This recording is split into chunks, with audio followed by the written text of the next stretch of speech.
Hi guys! We are talking about 5.3 bisectors in a triangle, and the first thing I want to talk about is when things are concurrent. You're going to see that word, or concurrency, and it's when three or more lines intersect. So we're going to have three lines that intersect, and they would be called concurrent.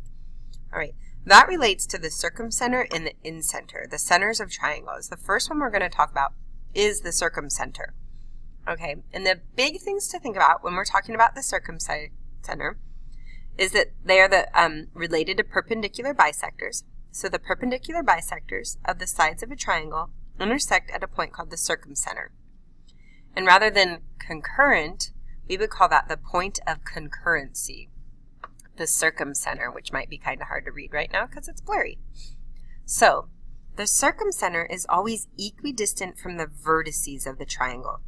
So right here, P would be our circumcenter, where they're all meeting, okay? And it wants us to list the perpendicular bisectors. So our first one would be PF, right? And our second one would be PD. And our third one would be PE, right? Remember that they connect to the midpoint and form a 90-degree angle. And that means that these segments, BE, EC, FC, AF, DA, and BD are all congruent to each other. BE is congruent to CE, FC is congruent to FA, DE is congruent to DA, oops, it's hard to see DA, and DB is congruent to DA.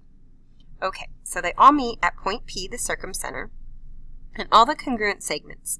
Well, I just went over how all of these are congruent because the angle, or the bisector, the perpendicular bisector, meets at the midpoint. But one thing you need to think about is that whenever you see that they're coming from the vertices and meeting at the circumcenter, these are perpendicular bisectors. When they meet right here at the circumcenter, all of those segments are in fact congruent. So you would say that AP 1, 2, 3, 4 is congruent to BP 1, 2, 3, 4 dashes, and that PC is also congruent. So there's a lot of congruency going on as far as the circumcenter is concerned. The next one we want to talk about the circumcenter is that it can be inside or outside or even on the side of a triangle. All right, if it's an acute triangle, less than 90, it will be inside. If it's a right triangle, it will be on the side of the triangle, and if it's obtuse, the circumcenter will be outside. Right? These are all properties of the circumcenter. So let's look down here at some of our examples here. The first thing, if Z is the circumcenter, find each of the missing measures. Well, the first thing I'm going to do is I'm going to see that, coming from the vertice, VZ is 21. That means that UZ coming from the vertice will also be 21, and TZ coming from the vertice will also be 21.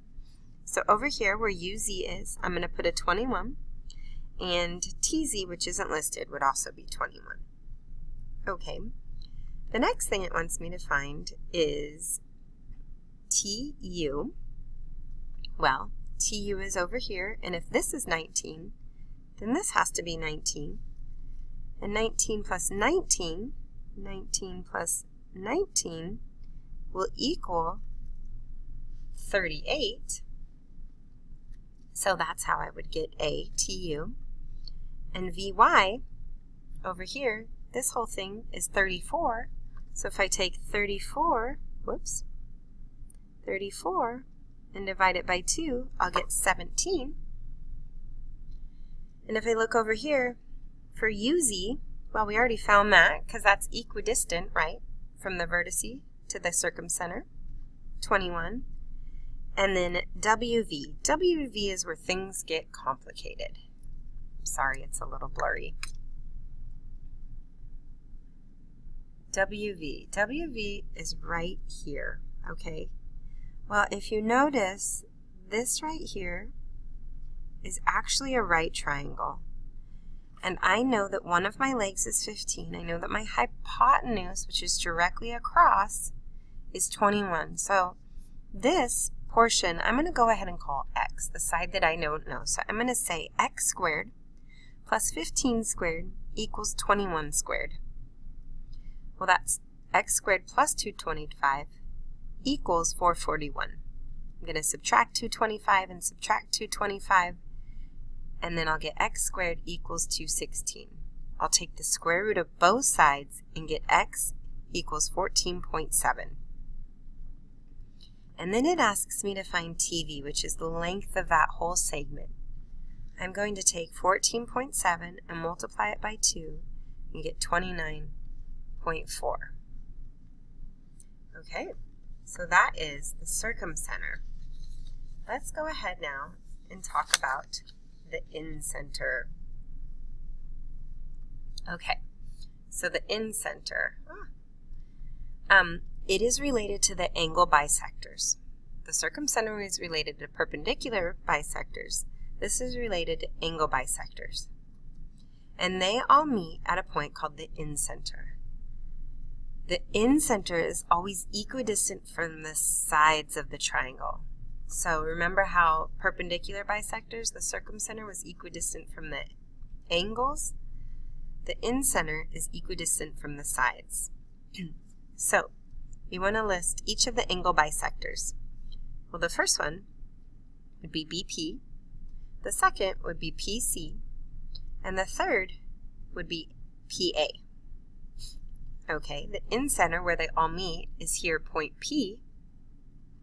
And then if we were to list all the congruent segments, we would say that PD, this segment right here, equidistant from the sides, remember, is congruent to this side right here, PE, and is also congruent to this side right here, PF.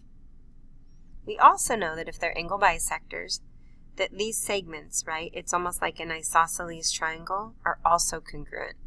So AD would be congruent to AF, BD would be congruent to BE, and CE would be congruent to CF. The last thing I want you to know is that they are always inside the triangle, which makes sense because it's the incenter. It's always inside of the triangle. All right, that is 5.3. Bye, guys. See you tomorrow.